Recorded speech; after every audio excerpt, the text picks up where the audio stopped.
What if I told you the most powerful law enforcement agency in America was confronted on live camera and couldn't answer a single straight question about what was hidden inside a billionaire's safe? Imagine being asked point blank whether the evidence everyone's whispering about even exists. And instead of clarity, the room fills with silence, hesitation, and a director fumbling through phrases like, "I'll accept your representation." That moment didn't just expose one man's nerves, it cracked open something far bigger. The uncomfortable truth about how much the public still doesn't know about the case that never seems to end. Thank you, Director Patel, for being here today. The FBI searched Jeffrey Epstein's Manhattan residence, correct? I believe that happened in 2018. I think there was 2 locations, sir. It's 2019, and in that residence, the FBI found a safe, correct? I don't have the catalog of evidence in front of me. In that residence, the FBI found a safe, correct? I'll accept your representation. Okay. And in that safe, the FBI found topless and lewd photographs of girls, correct? Again, sir, I'll accept your representation. I don't know. Thank you. It was all over the media at the time. There's a New York Times article that says Jeffrey Epstein is indicted on sex charges as discovery of nude photos is disclosed, dated July 8th, 2019. And the Times reports a trove of lewd photographs of girls was discovered in a safe inside financier Jeffrey Epstein's Manhattan mansion. Author Michael Wolff has conducted numerous interviews of Jeffrey Epstein. I'm going to play for you a video clip of what Michael Wolff said Epstein told him was in the safe and what he showed the author was in this safe. So let's please play that clip now. Elected. And I was sitting talking to Epstein, and he said, "Wait a minute, I got to show you something." And then he went into his safe, and he came out with photographs. They were Polaroids, I think, and he kind of spread them out like playing cards, and it was Trump.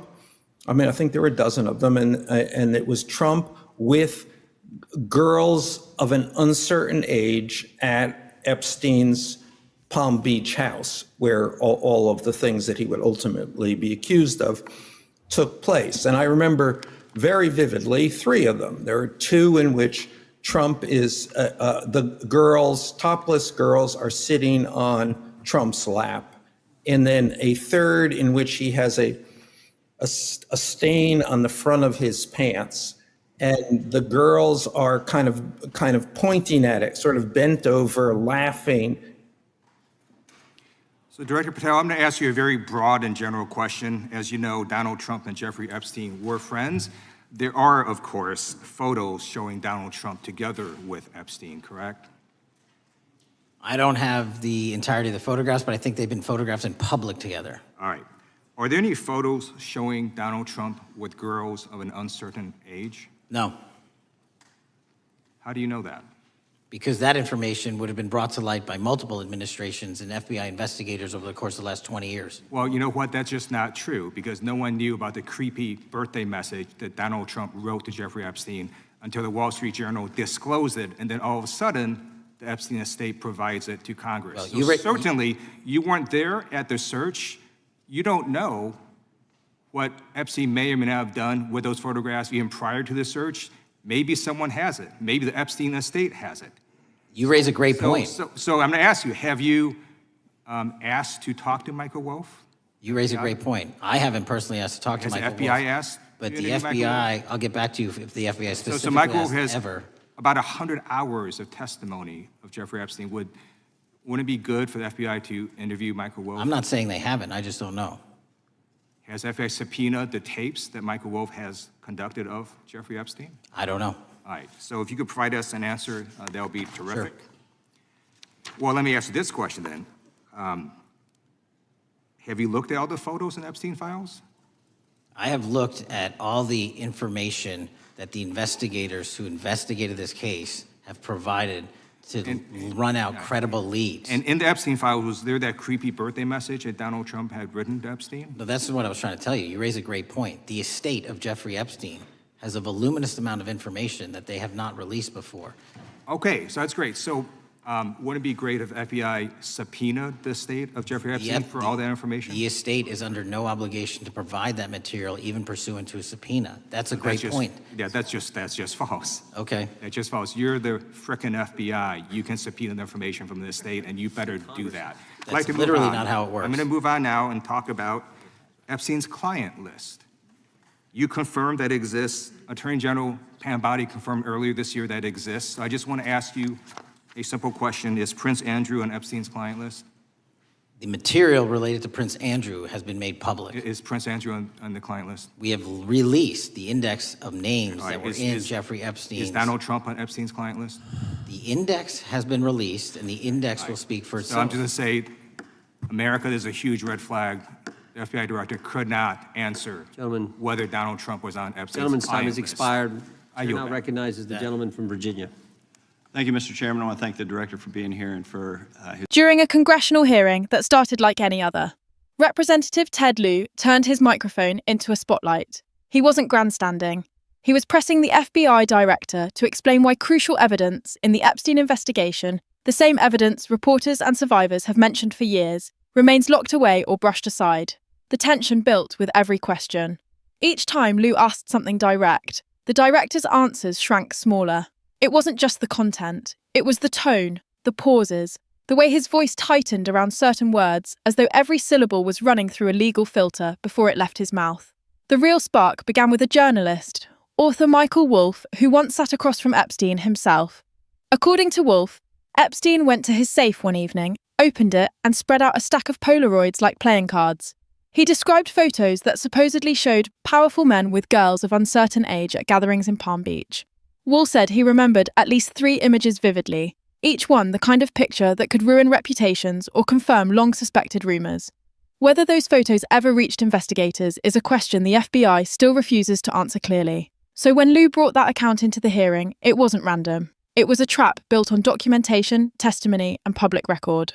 "Director, have you looked at all the photos in the Epstein files?" he asked.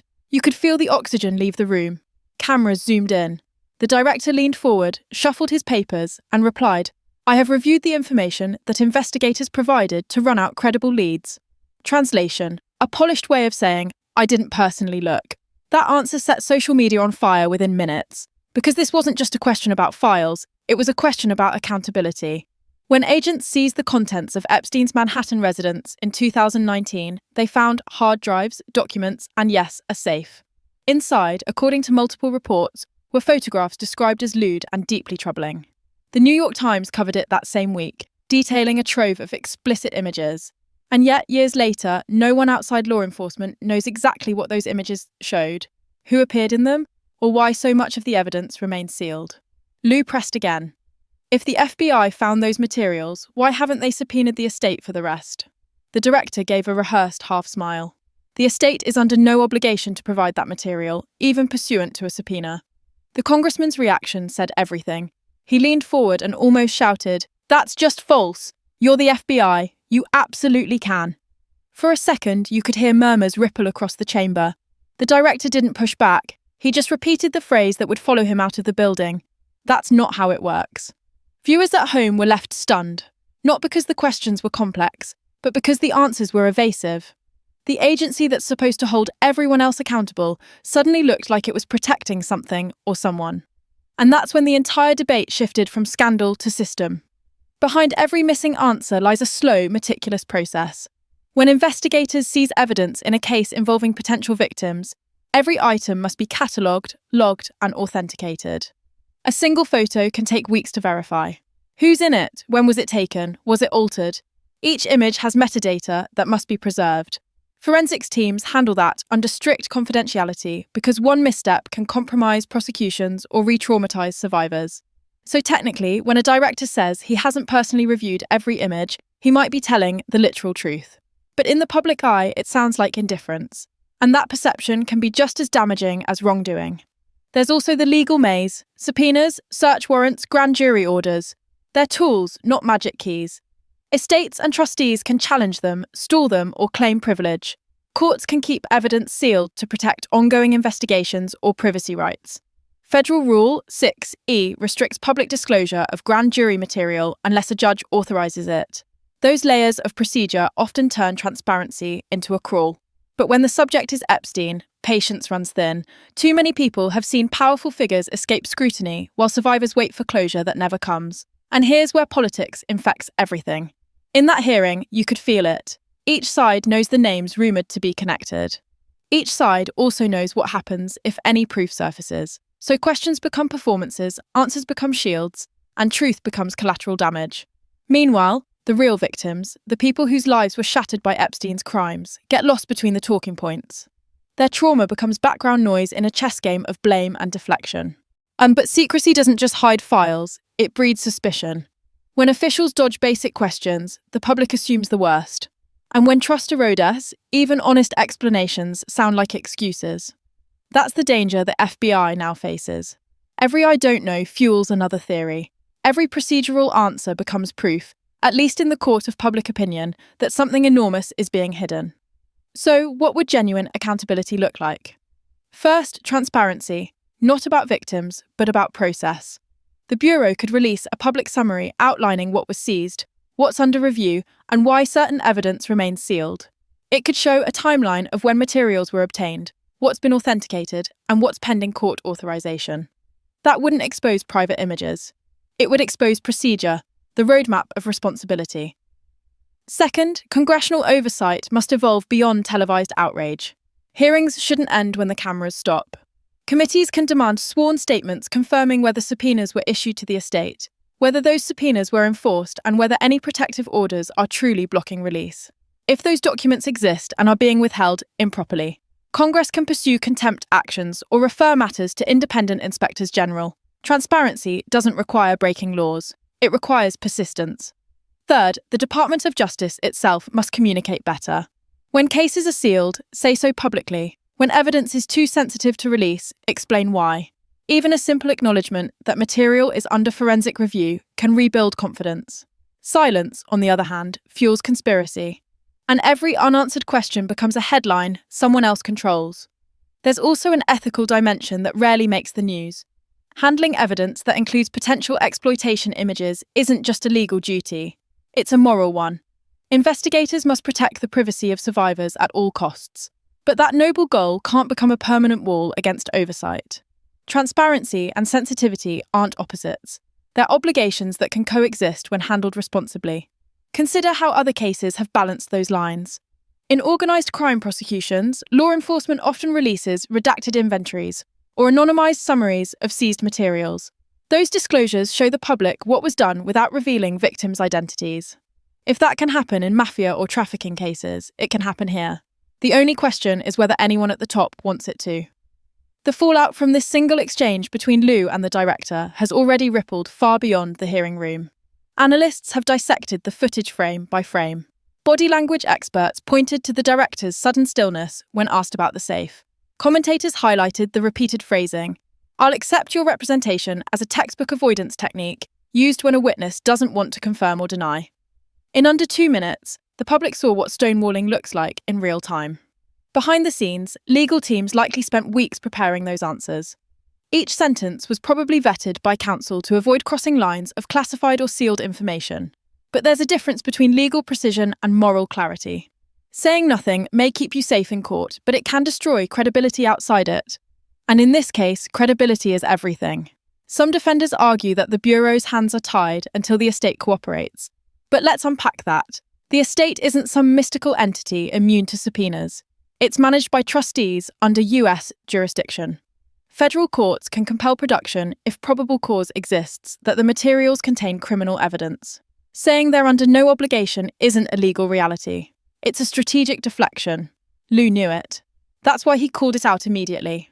So where does that leave the public? With questions and with power. Public pressure has historically forced transparency when institutions resist it. The release of past case files from Watergate to CIA declassifications happened because citizens demanded accountability louder than officials could ignore. This case will be no different if enough people insist on it. The core issue isn't a single folder or photograph. It's trust in systems that claim to protect us while selectively concealing what they find. When justice operates in the dark, it invites the very corruption that's meant to stop. When leaders say we'll get back to you, the public hears you'll never know. And when that pattern repeats long enough, Faith in institutions doesn't erode, it collapses. That's why hearings like this matter. They're more than political theatre. They're pressure tests for democracy. Every evasion, every half-truth, every moment of visible discomfort tells citizens how much transparency their government is truly willing to tolerate. And this time, people noticed. So what happens next?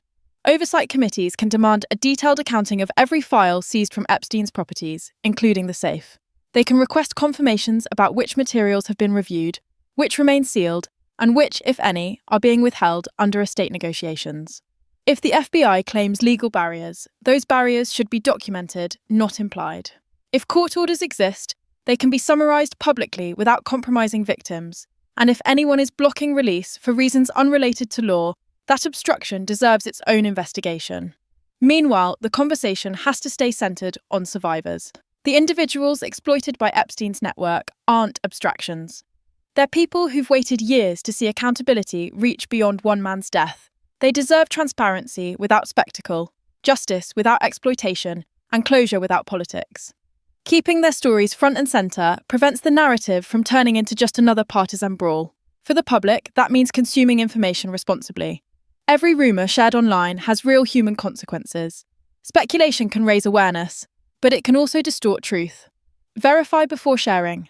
Ask questions but demand answers grounded in fact, not assumption. Because the louder misinformation grows, the easier it becomes for those in power to dismiss legitimate scrutiny as noise. There's also something deeper here, the psychology of denial. Institutions often cling to secrecy because admitting uncertainty feels like weakness. But the opposite is true. Admitting what you don't know openly and transparently is the first step toward restoring trust.